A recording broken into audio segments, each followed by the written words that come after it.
시청자 여러분 안녕하십니까? 2월 1일 수요일 뉴스와이드 시작합니다. 사실상 개점 휴업 상태였던 1월 임시국회가 막을 내리고 내일부터 2월 임시국회가 시작됩니다. 하지만 여야는 각종 현안과 민생 법안을 두고 여전히 첨예하게 대립하고 있습니다. 네, 오늘은 오승용 킹핀 정책 리서치 대표, 정재혁 광주혁신경제연구소장과 함께 관련 얘기 나눠보겠습니다. 안녕하십니까? 네, 안녕하십니까? 네, 먼저 여야 원내대표들의 임시국회 관련 발언을 듣고 오겠습니다.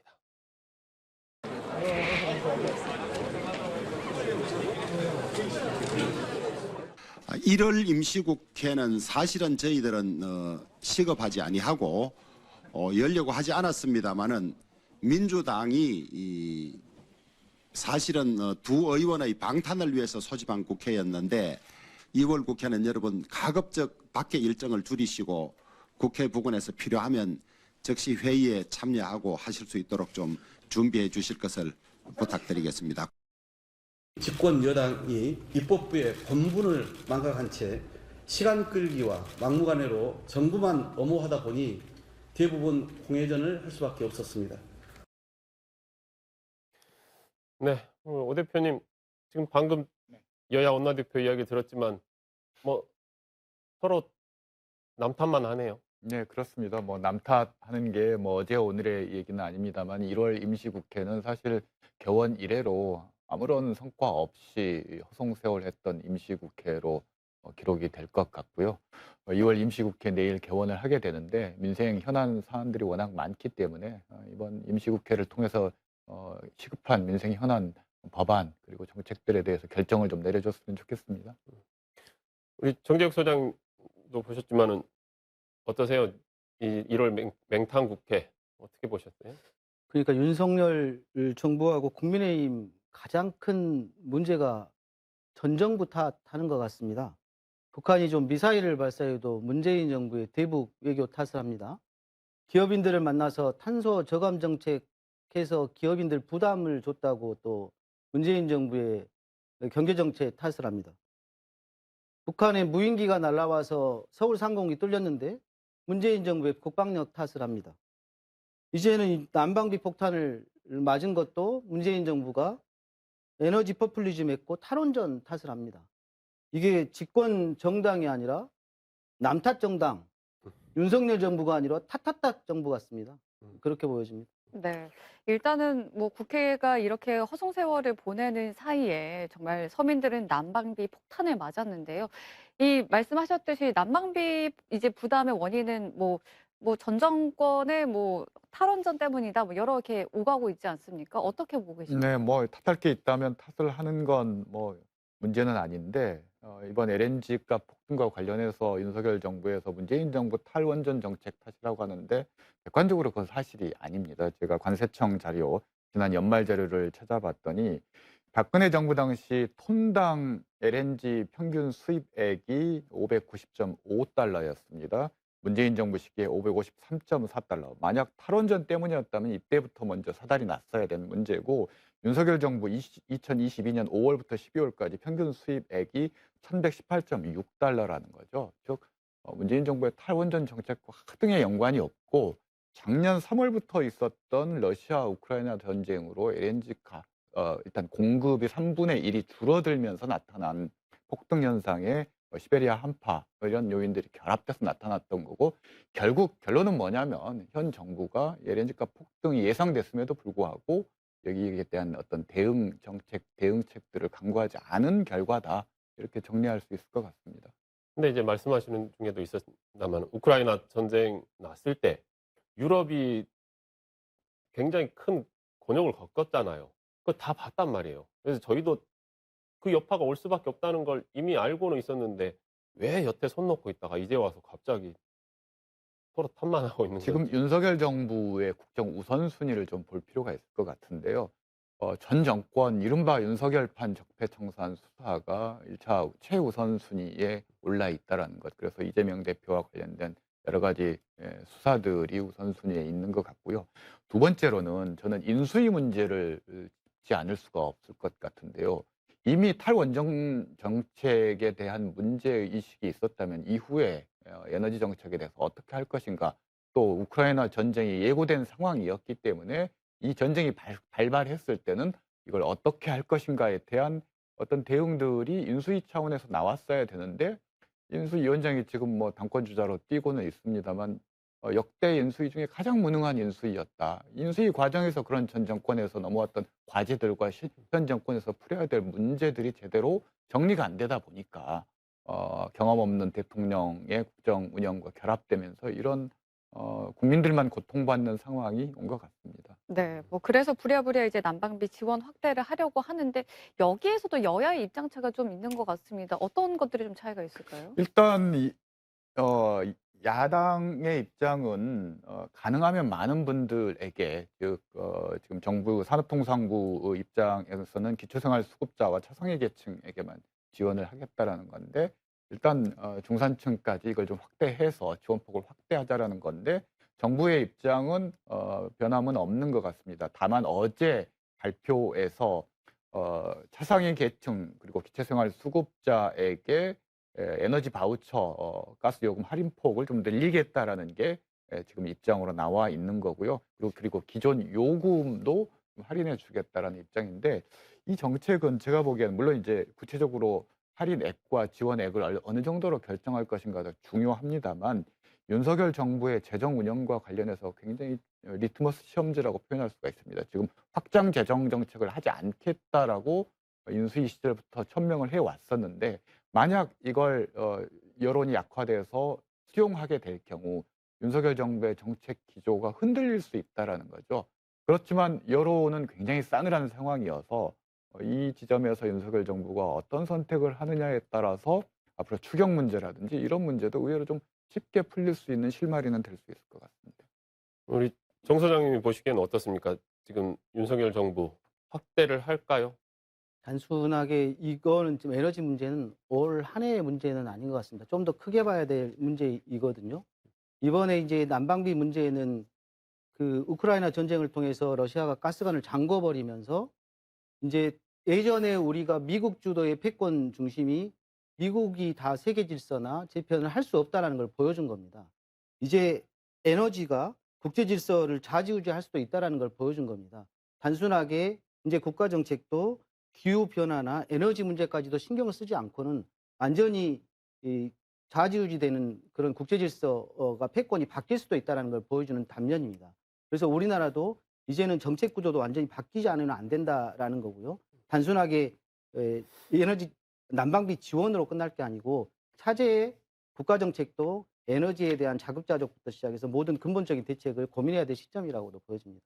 네. 그런데 이제 제 질문은 여기에서 지금 윤석열 정부가 이 싸늘한 민심을 생각 안 하면서 그냥 우리는 원래 하던 대로 할 거야 할 것인지, 아니면 이게 도저히 안 되겠으니 지원을 확대해서, 지금 보니까 뭐 한 재원이 한 7조 이상 필요하다고 하는데 네, 중산층까지 맞습니다. 확대하면 네, 네. 이것을 할 것인지 어떻게 보세요? 그 부분은. 지금 여론 문마형으로 막 던지고 있는 것 같습니다. 그래서 서민 난방비 지원한다고 했다가 다시 중산층으로 축소하고 여론 문마형으로 계속 지금 엇박자가 나고 있는 것 같아서요. 제가 볼 때는 이렇게 난방비가 다음 달에는 더 크게 충격적으로 다가올 것 같은데 이걸 그냥 간과해서는 크게 좀 민심의 민심의 그 반발을 초래하지 않을까 싶어서요. 좀 신중하게 접근은 안 될 것 같다는 생각이 좀 듭니다. 네. 어떻습니까? 우리 네. 지금 야당인 더불어민주당에서 내놓은 게, 이게 지금 정유사들이 거둔 초과 수익에 대해서 세금하자. 그래서 소위 말하는 그 횡재세? 어디 이런 아름다운 제목은 붙였는지 횡재세라는 걸 이야기하는데 어떻습니까? 횡재세 가능? 일단 국제 유가는 워낙 그 유동성이 크기 때문에 단기간의 수익을 가지고 이걸 만약에 세금으로 하게 됐을 경우 나중에 유가가 급등했을 때 대응하기 어려운 측면들이 있다라는 거죠. 그래서 지금 아마 재원 마련을 위해서 야당에서는 우선 생각나는 것이 이익을 보고 있는 곳이 정유사이기 때문에 그런 얘기를 할 수는 있을 것 같습니다만, 좀 더 그러니까 아랫돌 빼서 윗돌 개는 그런 형태의 처방은 저는 바람직하지는 않다고 보고요. 국가 재정 운영의 계획, 1년 계획 내에서 그 국가 재정을 흔들지 않는 범위 내에서 충분히 추경을 통해서 할 수 있는 부분들이 있다면 저는 그렇게 접근하는 것이 바람직할 것 같고, 이미 윤석열 정부가 어제 발표했던 지원 대상이 원래 최초 발표에 117만 6천 가구에서 200만 가구까지 지금 확대를 했다라는 거죠. 즉 야당의 압박과 싸늘한 민심에 굴복해서 결국은 이미 이 부분들에 대한 확대 정책들이 나왔기 때문에 이번 임시국회를 통해서 논의를 좀 더 확대한다면 이 부분들에 대해서는 의외로 좀 생산적인 결론이 나올 수 있는 측면도 있어 보입니다. 네. 그럼 이번 임시국회에서 또 다른 쟁점은 어떤 것들이 있을까요? 아무래도 이제 가장 큰 게 이상민 장관과 관련된 탄핵, 어제 박홍근 원내대표도 언급을 했습니다만, 이게 이제 맥락을 살펴보면 지난번 헬로윈 참사 관련한 국정조사를 했고, 국정조사 보고서를 야당 주도로 이제 채택을 했습니다. 그 내용 중에 핵심이 이상민 장관에 대한 해임, 촉구, 인사조치를 하라라는 것이 그 아주 핵심적인 내용이었죠. 윤석열 대통령은 거기에 대해서 이런 방구가 없었다라는 거죠. 그래서 이제 사회적 참사이기 때문에 그에 대한 지휘 체계의 어떤 포괄적 책임을, 지휘선상의 포괄적 책임을 물어야 된다라는 게 야당의 입장이고, 그래서 탄핵을 추진하는 것 같습니다. 어떻게 보십니까? 우리 정 소장님은 이상민 장관에 대한 탄핵 소추안. 한 번이라도 지난 이태원 참사 그 국정조사 청문회를 받던 국민이라고 하면 당연히 탄핵돼야 된다라고 국민들은 이야기하실 겁니다. 그래서 민주당이 이제 탄핵안을 상정을 해서 탄핵 의결을 될 것이라고 보고요. 이미 160석 이상의 민주당이기 때문에 탄핵안이 가결될 거라고 보고요. 가결되면 이제 전국은 다시 경색될 것이라고 보고, 직무정리되면 이제 아무래도 그 정쟁화 될 거고 검사들의 공포 정치가 되지 않을까 하는 우려가 됩니다. 정권의 비판적이거나 거슬리는 세력들을 노골적으로 제거하려고 하는 우려가 있지 않을까 하는 걱정이 되는 건 사실입니다. 네. 그리고 저희가 이번에 그 민주당, 네, 야당인 더불어민주당이 지금 단독으로 했던 게 양곡관리법, 네네, 이게 맞습니다. 지금 본회의에 맞습니다. 부의됐잖아요. 네. 이게 처리된다고 하면 지금 여당에서는 대통령이 거부권을 할 수 있도록 건의를 하겠다고까지 하는데, 네네, 이게 맞습니다. 접점을 좀 찾을 수 있을 거라고 보십니까? 어떠세요?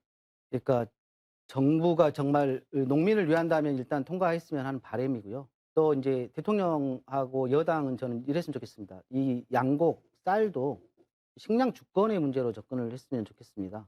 그러니까 우리가 이번에 가스에서도 봤듯이 이 농민들 이 농사를 포기하고 쌀을 포기했을 때 우리 식량이 주권이지 않습니까?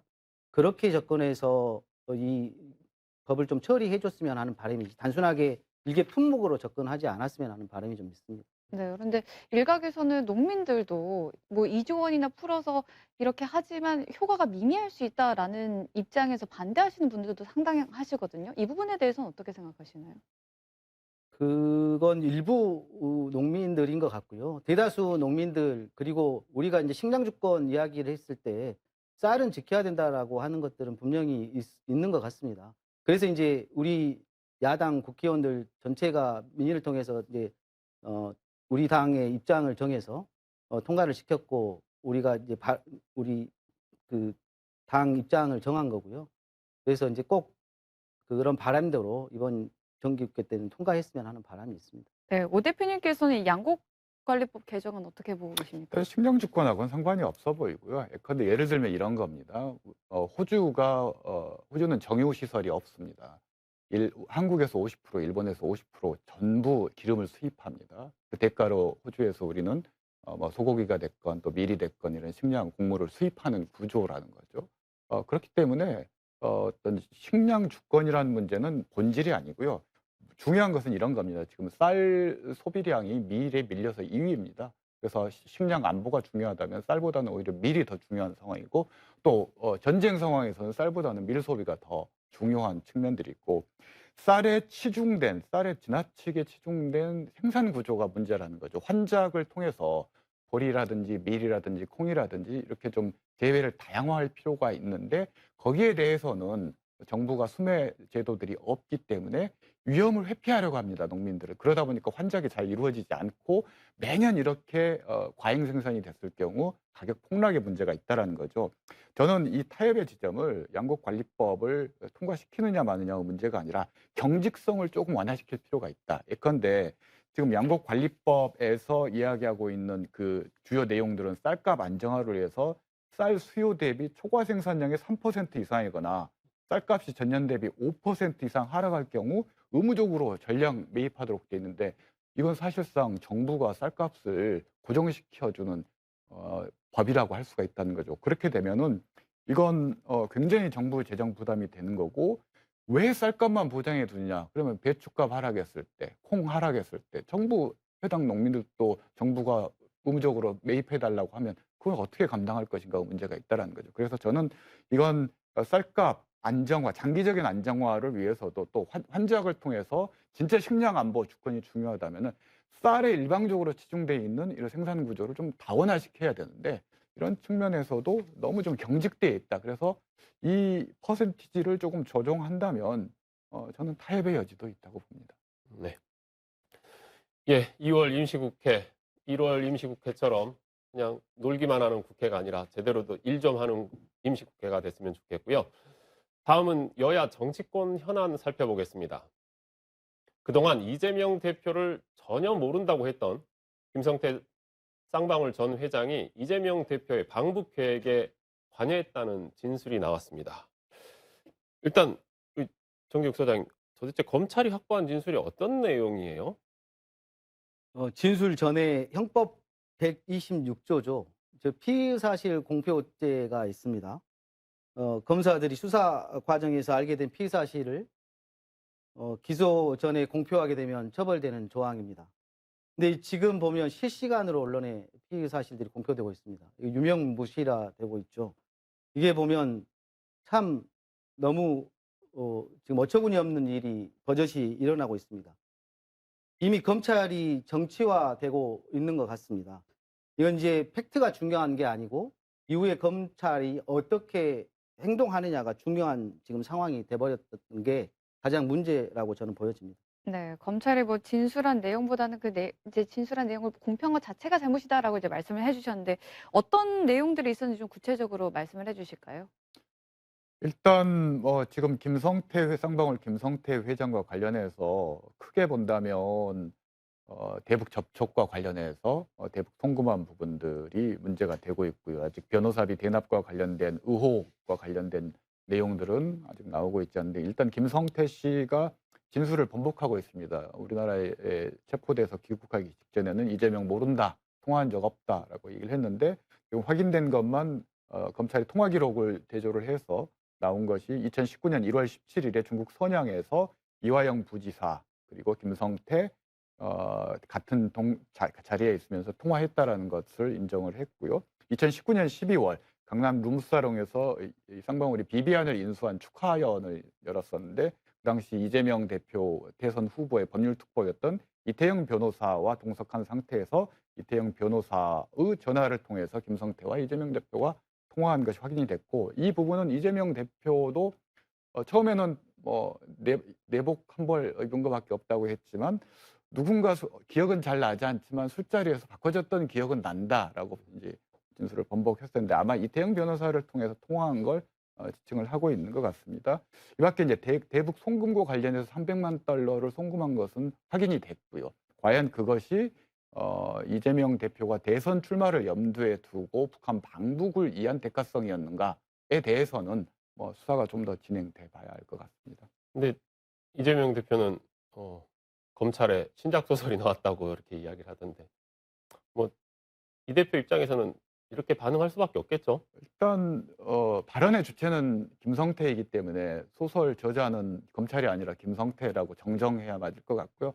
이재명 대표 입장에서는 지금 그렇게 부인 전략 외에는 딱히 채택할 수 있는 전략도 없을 것 같습니다. 이제 문제는 이게 대북 송금과 관련된 부분들은 남북 교류 협력법 위반 그리고 형법 위반뿐만이 아니라 유엔 대북 제재 위반까지 해당될 수 있고, 유엔과 미국 측의 조사까지도 이루어질 수 있다라는 거죠. 그래서 이게 자칫 이 사건이 그냥 근거 없는 것으로 끝나기를 저도 바라지만 이게 만약에 혐의가 입증이 되고 그러면은 유엔과 미국 조사까지 이어질 수 있는 국제적인 사건이 될 수 있는 소지가 있습니다. 네.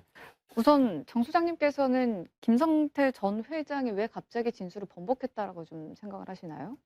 글쎄요. 진술을 번복했다라고 이제 언론에 나오니까 그렇게 저도 언론을 보고 알고 있는데 저희 광주광역시도 그렇고 경기도도 그렇고 그 남북교류협력 조례가 있습니다. 이 법적인 근거에 의해서 남북교류 사업이 아마 진행됐을 거로 사료됩니다. 구체적인 내용은 한번 검찰 조사가 진행되기 때문에 그걸 보면 알 수 있을 거고요. 대북 송금이 과연 어떻게 될 건지는 조사 진행되면 나올 거고 지금은 이제 그게 중요한 게 아니고 검찰 조사 과정에서 여당이 종북 이데올로기를 지금 계속 펼쳐지고 있는 게 중요하고 종북 이데올로기로 몰아가고 있는 게 지금 문제라고 보여집니다. 어제자 조선일보 일면을 보셨습니까? 일면에 아주 크게 나온 말다운표가 있지만 이렇게 나와 있습니다. 이재명 방북 명목 300만 달러 송금. 이게 제목입니다. 누가 보면 이재명이 정말 방북하기 위해서 300만 달러 북에 송금한 걸로 보여집니다. 이런 식으로 검찰은 언론에 방북, 종북 이데올로기를 계속 지금 프레임을 걸면서 정치를 하고 있는 겁니다.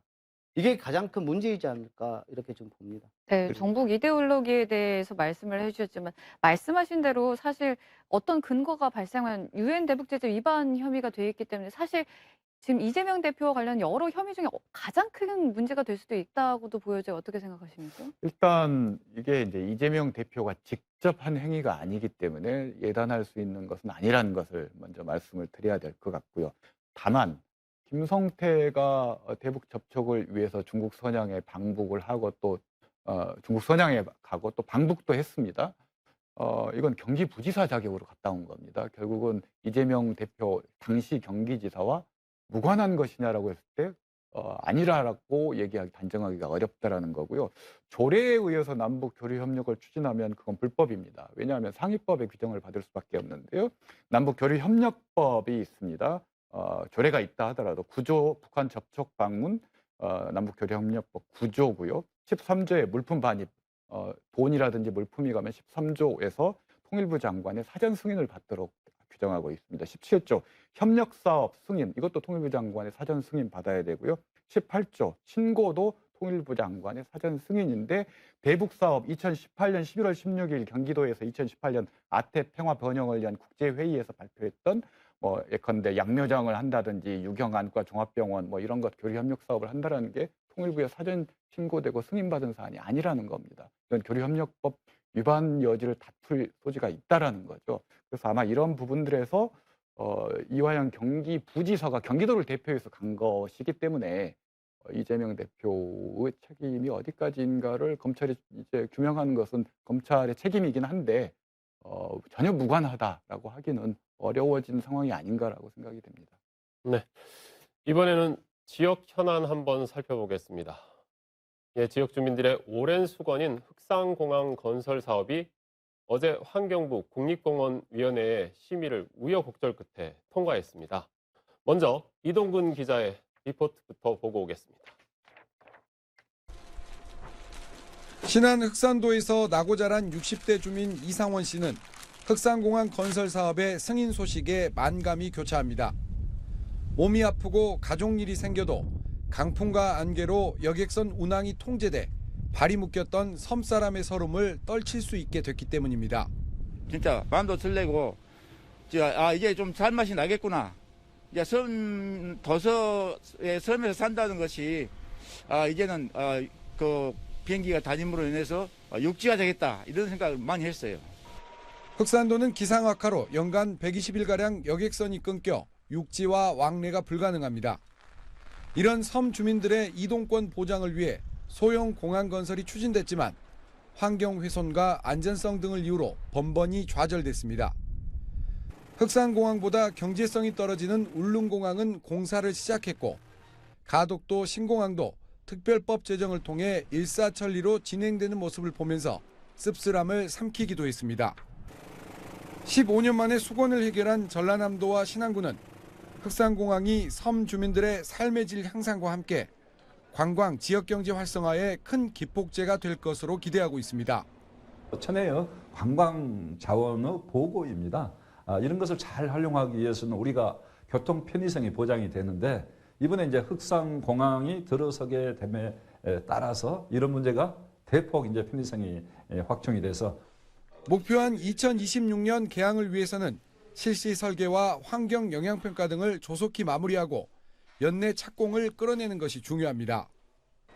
국립공원 지역 해제로 환경 영향평가에 대한 제약 요인이 줄었고 지난 2017년 턴키 방식으로 이미 시공사가 선정돼 있어 중단된 실시 설계도 곧바로 재개할 수 있을 것으로 예상됩니다. KBC 이동근입니다. 네, 오 대표님, 저희가 흑산공항이 지금 한 15년 전에 이야기를 해서 어떻게든 이게 가능하게 된 것 같은데 네네. 이제 어떤 효과가 있을까요? 일단 뭐 섬 주민들이 가장 고통을 겪는 것이 의료, 즉 아팠을 때 제때 치료받을 수 없다라는 것.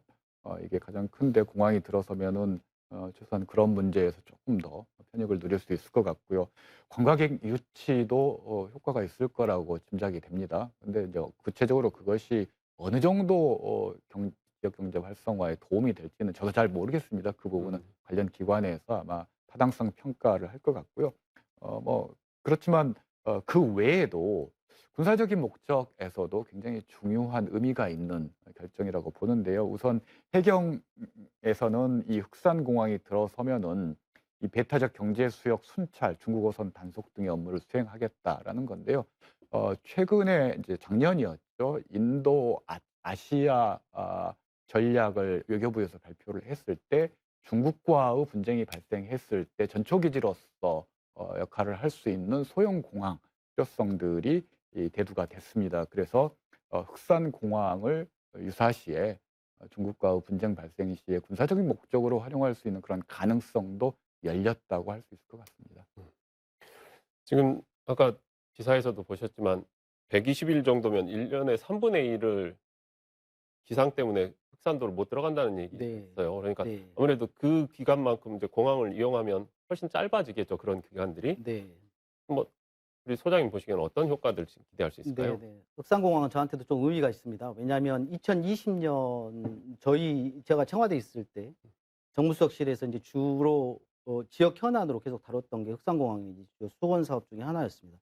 당시에 이제 국립공원으로 지정돼 있어서 흑산공항을 착공하려면 국립공원 일부를 해제를 해야 되는 거 아닙니까? 일부를 해제를 하기 위해서는 그만한 보존 가치가 있는 지역을 국립공원으로 다시 지정을 해야 됩니다. 양부처가 이해가 충돌하는 부분이 있습니다. 환경부하고 해수부가 서로 좀 이견이 있어서 그걸 조율하기 위해서 국립총괄협의회를 구성을 해서 논의했던 그런 기억이 있습니다. 그런 과정을 거쳐서 이번에 이제 공원심의위원회 최종 결정되면서 논의가 되고 최종 결정돼서 환영할 일이고요.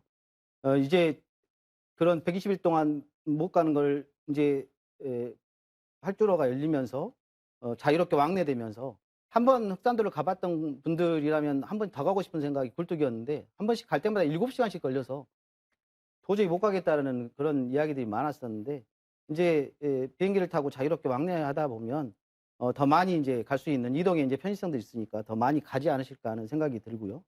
이제 올 하반기에 착공한다고 합니다. 근데 환경영향평가도 남아 있고 이제 구체적으로 설계 작업들 있고 그러다 보면 조금 늦어질 수 있는 우려도 좀 있습니다. 제발 이번에는 우리 지역 정치인들이 조금 더 힘을 모아서 착공될 수 있도록 힘을 모았으면 좋겠고요. 이번 흑산공항과 더불어서 이번 2월 임시국회 때 지난번에 저희가 논의했지만 광주 군공항 이전 특별법 이번에 계류해서 통과시킬 수 있다라고 모았지 않습니까?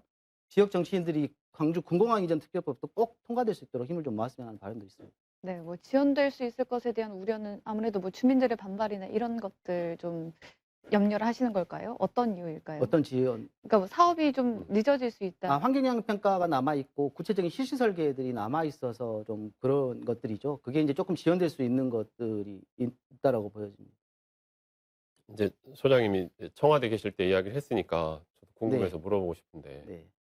그때 좀 어떻게 좀 하지 왜 정권이 바뀌고 나서 인제에서 뭐 준비는 그때 하셨겠지만 네. 결국은 이 흑산공항이라는 잘 익은 감을 따먹는 거는 윤석열 정부 아닙니까? 그러니까 말입니다. 참 아쉽습니다. 그러니까 절차를 중요시했던 것 같습니다. 어, 항상 좀 절차를 중요시하는 기준을 어, 어, 통치를 하셨던 우리 국정철학을 중요시했던 원칙을 절차를 중요시하다 보니까 항상 그게 좀 더뎌지 않았나 하는 생각이 좀 듭니다. 그러니까 정말 문재인 정권에서 흑산공항에 대해서 됐으면 참 좋았겠다라는 생각을 안 할 수 없는 게 뭐 지금 뭐 그러면 지금 윤석열 정부가 절차를 안 지킨다 막 이렇게 폄하하는 건 아니지만 어찌 됐건 여기는 통과를 시켰잖아요. 네. 그래서 참 이 씁쓸하네요. 제 입장에서는. 어찌 보면 저희 지역의 현안인데 지금은 야당이 돼 버린 더불어민주당이 여당일 때 왜 못 했을까라는 생각. 일련의 과정들이 쭉 있었다고 분명히 보여집니다. 그러니까 절차를 계속 밟아왔던 과정이었고요. 그러한 논의들이 문재인 정부 때도 계속 있어 왔다라고 말씀을 드리는 거고요. 그러한 절차들을 계속 단축시켜 왔고, 이번에 이제 마지막 관문인 공원심의위원회에서 통과를 시켰다라고 그렇게 이해해 주시면 감사하겠습니다. 네, 알겠습니다. 예, 지역의 큰 현안 하나가 이제 해결될 듯해서 굉장히 기대가 커집니다. 계속해서 이어서 시청자가 주목한 뉴스 탑10 함께 하시겠습니다.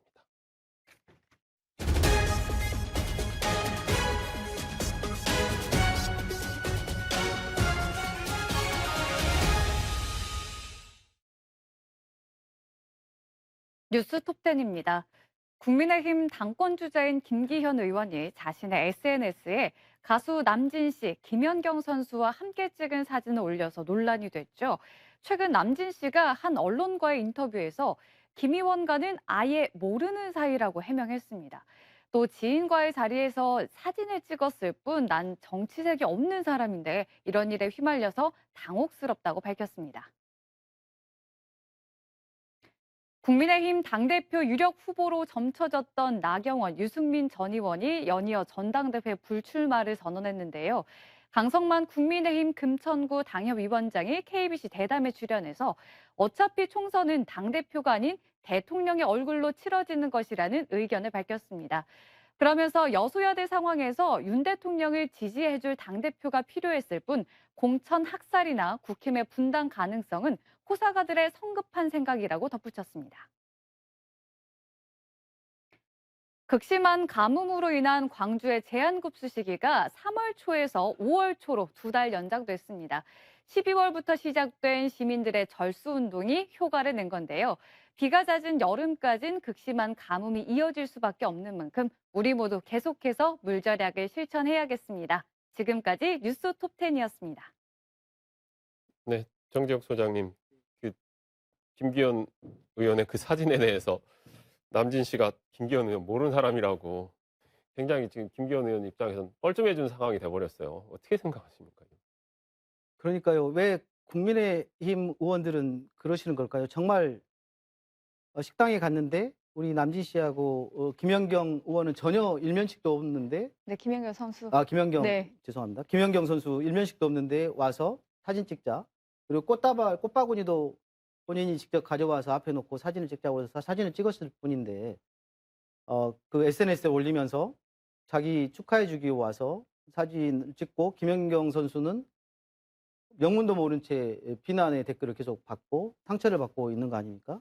정치라는 건 사람의 마음을 이렇게 움직이고 사람의 마음을 사야 되는 게 정치라고 봅니다. 근데 지금 단순하게 이걸 웃으면서 넘길 수 있는 해프닝은 절대로 아니라고 봅니다. 여당의 대표로 출마하실 분이 이렇게 남의 마음에 상처를 주고 남을 이용해서 이렇게 SNS에 글을 올리고 이렇게 해서는 안 되는 거죠. 이런 꼼수 정치는 분명히 퇴출돼야 된다고 봅니다. 분명히 저는 섞고 대제해야 될 큰 잘못을 하셨다고 보고요.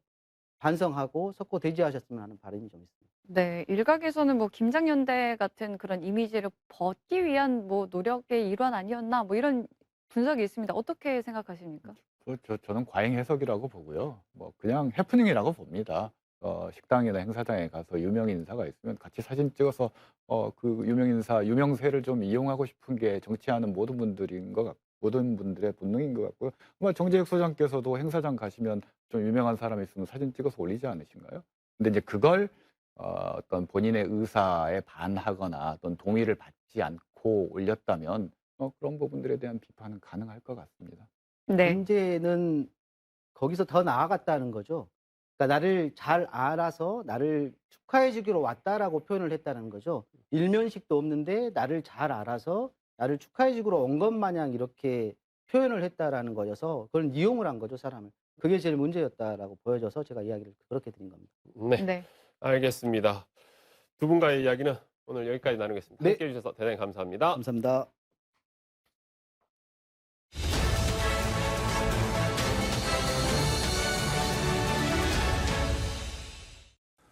서울광역방송센터입니다. 여의도 초대석, 진영을 가리지 않는 쓴소리, 박용진 더불어민주당 의원과 함께 정치권 현안 얘기 해보겠습니다.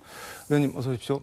예, 안녕하세요. 새해 복 많이 받으십시오. 예, 복 많이 받으십시오. 그 정치 현안 얘기에 앞서서 국민연금 얘기 좀 잠깐 해볼게요. 예. 오늘 그 국민의힘 공부 모임 국민공감이 연금 개혁 방안 가지고 강연을 했는데 여기 주호영 원내대표가 참석을 한 모양인데 주호영 원내대표가 지금 국회 연금개혁특별위원장이시잖아요. 근데 오늘 강연 끝나고 기자들한테 한 500명 정도로 공론화위원회를 만들어서 본격적으로 운영을 해서 뭐 방안을 정하겠다라고 했는데 연금개혁 이거 원래 관심이 엄청 많으셨잖아요. 어떻게 해야 되는 건가요, 이거?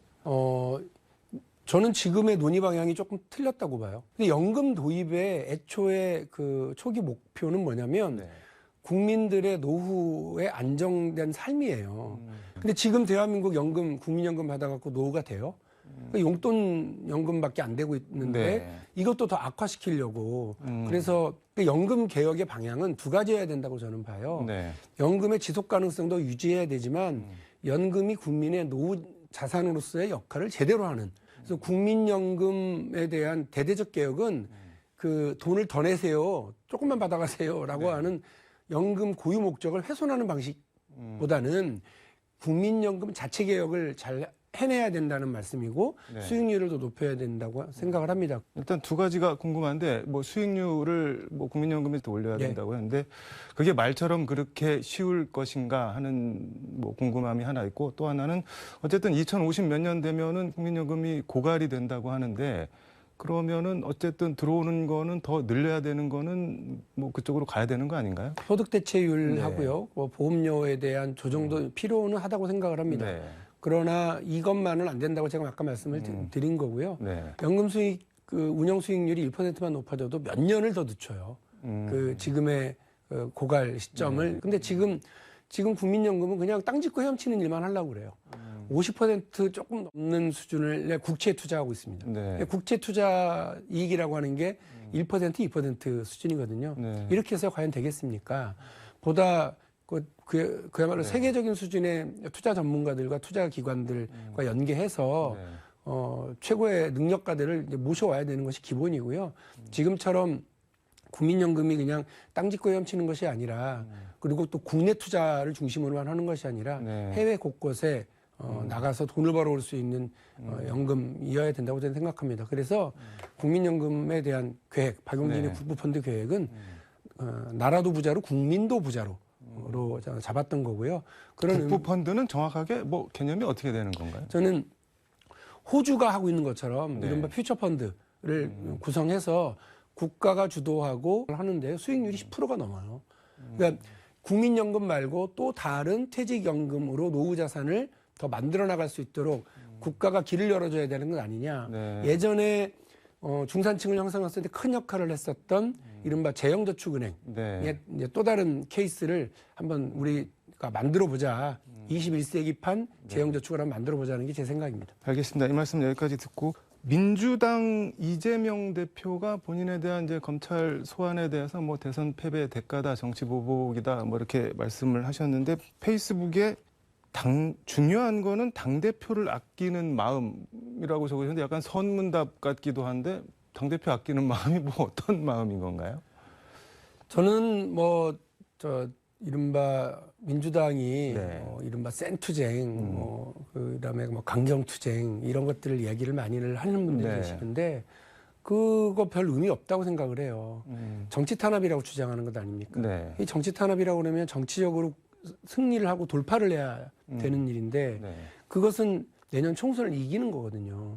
민주당이 지금 총선 승리가 가능하냐? 아무도 장담할 수 없고요. 오히려 패배할 가능성이 더 높아지고 있는 것 아니냐는 우려가 있어요. 그런 의미에서 네. 당대표를 둘러싼 방탄 논란을 하루속히 벗어나지 않으면 안 된다라는 말씀을 드립니다. 당대표를 지키고 또 민주당에 대한 또 문재인 대통령과 그 정부에 대한 뭐 정치적 수사, 압박 이런 것들을 벗어나는 데에는 뭐 다른 건 백약이 무효다. 지금 당장 센 투쟁, 지금 당장 강한 목소리 이것보다는 국민들의 상식과 눈높이에서 가야 된다고 생각을 합니다. 여기서 말씀하신 백약이 무효해서 백약이라는 거는 뭐 어떤 거를 구체적으로 말씀하시는 건가요? 검찰 출두할 때요. 네. 의원들 많이 나가야 되는 건가요? 그리고 뭐 그 국회에서 피켓을 여러 번 뭐 들고 이렇게 해야 되는 건가요? 저는 그렇게 생각하지 않습니다. 가장 강력한 투쟁. 아마 문재인 정부 시절에 황교안 대표가 이끄는 자유한국당이 네. 그거는 가장 강력하게 했죠. 삭발했습니다. 단식도 했어요. 그다음에 농성투쟁도 했습니다. 네. 심지어는 광화문에서 정광훈 목사와 손을 잡고 네. 수십만 뭐 동원해서 이른바 정권 퇴진 투쟁도 했지 않습니까? 네. 그 결과가 총선에서 폭망이었잖아요. 아니 당장 탄압을 하고 압박을 한다고 생각을 하는데 대응을 그럼 안 할 수는 없고 어떻게 대응을 해야 돼요? 그러면은 야당이 어쩌겠습니까? 때리면 맞아야죠. 그리고 탄압하면 그 탄압을 견뎌야죠. 그냥 단순하게 직자적으로 대응하는 것으로는 지금의 탄압과 지금의 이른바 정치적 몰매를 벗어날 수 있는 게 아니라고 생각을 합니다. 당장 주말부터 대국민 보고 형식으로 장애 집회를 예고해 놓고 있는데 민주당에서 그럼 이거는 하는 게 뭐 맞는 방향이 아닌 건가요? 이게 국회의원총회에서 네. 많이 좀 나와주세요라고 이런 집회가 있어요라고 소개를 했지 네. 관련한 토론이 하나도 없었습니다. 아예 그날 의원총회에서 어제인가 그제 그 의원 본회의를 앞둔 의원총회에서는 아예 이와 관련돼서 그 자유 발언 자체가 없었어요. 저는 이거는 문제가 있다고 생각합니다. 이것이 또 총선 승리에 도움이 될런지 민심을 얻어가는 데 도움이 될런지 논의해봐야죠. 그리고 그날 민주당 집회하고 그 촛불행동 집회하고 겹치잖아요. 네. 일정과 동선이 약간씩 겹칠 거예요. 그분들은 윤석열 정부 퇴진투쟁을 얘기하고 있습니다. 네. 국민의 힘에 의해서 혹은 뭐 보수적 언론에 의해서 그 대선 불복 프레임으로까지 가게 되는 것이 총선에 도움이 됩니까? 안 됩니까?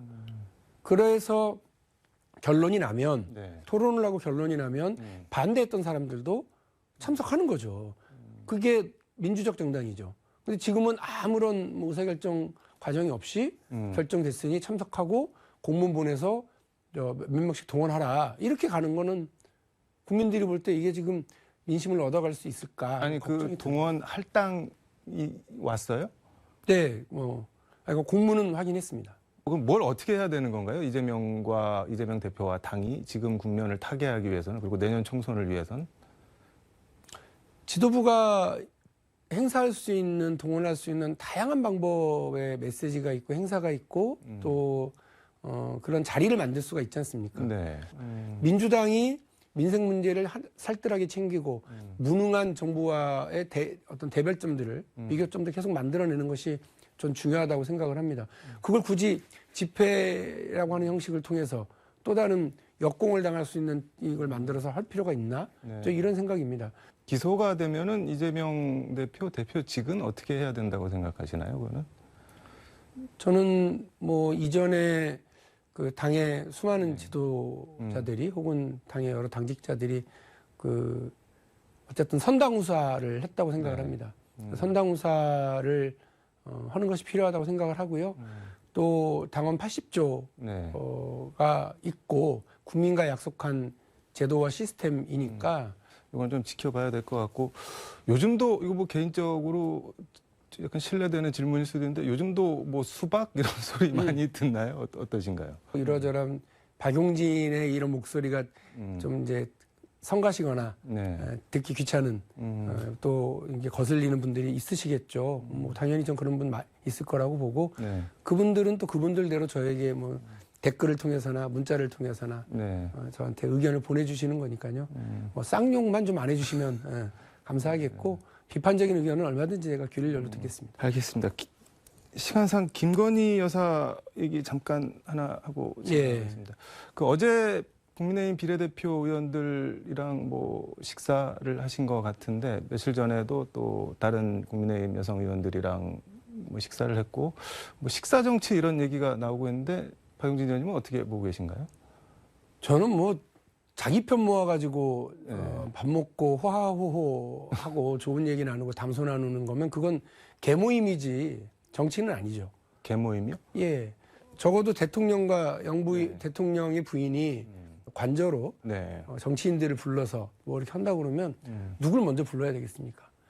내 편이 아니라 상대편, 나하고 견해가 다른 사람들, 좀 껄끄럽더라도 국회 상임위원장들, 그리고 야당의 대표, 이렇게 해서 이야기를 듣고 국민들 보기에 조금이라도 화합하는 모습을 보여줘야죠. 근데 김건희 여사가 가령 뭐 국회 상임위원장들을 부르면은 그건 웃기죠. 아니 뭐라고 상임위원 이런 소리가 나올 거잖아요. 네, 당연히요. 그러니까 지금 그걸 식사 정치라고 얘기를 한다고 하니 네. 김건희 여사가 하고 있는 건 그냥 개모임이다. 그리고 아마 이번 전당대회에 일정한 분위기도 좀 띄우고 할 요량인지는 모르겠습니다만 저는 김건희 여사는 자기 편 하호할 수 있는 여당의 의원들이 아니라 우리 사회 약자들, 소외된 분들, 그리고 우리 사회에 울부짖으려고 하는 사람들, 전장현의 그 목소리 이런 분들이 왜 안 들어요? 왜 남의 나라 가서는 불치병이 어려운 아이들 안고서 병을 치료해주기 위해서 노력해야 된다라고 하는 메시지를 내시는 분이 왜 우리나라에서는 소외된 아동들, 소외된 이웃들과는 식사 안 해요? 그게 뭐 하는 거예요? 그리고 하나 더 덧붙이자고 그러면 왜 김건희 여사와 관련된 도이치모터스 주가 조작 사건에 대해서는 왜 대한민국 검찰은 수사 안 해요? 왜 그 대장동 50억 클럽과 관련해서는 수사 안 해요? 이러니까 그 수사는 잘하는지 모르지만 사회 정의는 제대로 지켜지지 않는다라고 얘기를 하는 것 아니겠습니까? 심지어는 도이치모터스 주가 조작 사건을 수사했던 수사 검사들과 또 공판 검사가 다 뿔뿔이 흩어졌다고 하는 최근의 뉴스 보도를 보면 상황은 아주 암울한 상황으로 가고 있다고 저는 생각합니다. 그 말씀하신 공정과 정의는 좀 무너져 가고 있다고 생각합니다. 지금 말씀하신 거는 그 뉴스버스 오늘자 어제자 기사인 것 같은데 도이치모터스 주가 조작 공판에서 김건희 여사가 뭐 직접 매도 주문을 냈다는 거를 밝힌 검사들 2명이 한 명은 뭐 세계은행 파견으로 해서 미국 워싱턴으로 보낸다는 것 같고 한 명은 인천지검으로 보내서 뭐 공판에서 손을 떼게 만드는 거라는 게 보도 내용인데 이거는 뭐 그럼 어떻게 봐야 되는 거예요? 아니 어느 쪽에서는 그게 그래도 영전 아니냐 이렇게 얘기하는 사람들이 있던데요. 그러니까 그런 게 뭐 예전에 그 회사에서 이제 언론사에서 껄끄러운 사람이 있으면 너 특파원 가라 해서 이렇게 보내버리는 그런 게 좀 연상이 되기도 하고 그렇던데. 귀양 아닌 귀양인 거죠. 사회적 정의예요. 이게 좀 사회적 정의에 맞아요? 우리 국민들이 공감하고 있는 사회적 공정과 맞는 일이에요? 이렇게 하실 거예요, 정말? 정말 스스로 자기들 수렁으로 걸어 들어가고 있다 이런 생각이 듭니다. 근데 자기들만 가는 게 아니라 대한민국의 공정과 정의도 다 수렁으로 밀어넣고 있다고 생각합니다. 추미애 장관 얘기는 뭐 어떤 말씀이신 건가요? 한동훈 장관 말씀하시면서? 추미애 장관이 인사를 할 때 윤석열 검찰총장하고 인사충돌이 벌어진 지점이 바로 뭐 수사팀을 해체한다거나 이런 식으로 가고 있는 것 아니냐. 또 이른바 한참 수사하거나 공판이 진행되고 있는데 다른 데로 보내는 건 말이 안 된다는. 시간상 요거 마지막 하나 물어볼게요. 그 페이스북에 또 다른 신성 가족 한동훈 일가 뭐 이렇게 적으셨던데 이거는 뭐 어떤 내용인 건가요? 최근에 이제 한동훈 장관의 이제 친인척 중에 또 다른 뭐 논문 관련된 뭐 이야기가 다 나왔는데요. 본인의 이제 그 자녀와 관련해서도 이런 논란이 있었던 것 아닙니까? 근데 이제 재미있는 건 그런 거예요. 해당 이제 논문을 심사하는 연세대학교 연구 윤리연구위원회에서는 논문이 아주 엉성하다. 논문이 아주 엉성하니까 이 논문은 그 어린 학생이 쓴 게 맞다. 이렇게 하면서 암시랑도 안 하다는 듯이 이렇게 지나갔다는 거죠. 저 이러면 안 된다고 생각합니다. 우리 사회가 자꾸 이렇게 그 살아있는 권력, 신성 가족들이 많아지고 특권으로부터 보호받는 사람들, 저는 이렇게 가서는 안 된다고 생각합니다. 그게 법무부 장관이고 법무부 장관의 가족이고 대통령이고 대통령의 가족이라면 저는 저 박용진은 더 일을 부득부득 갈겠습니다.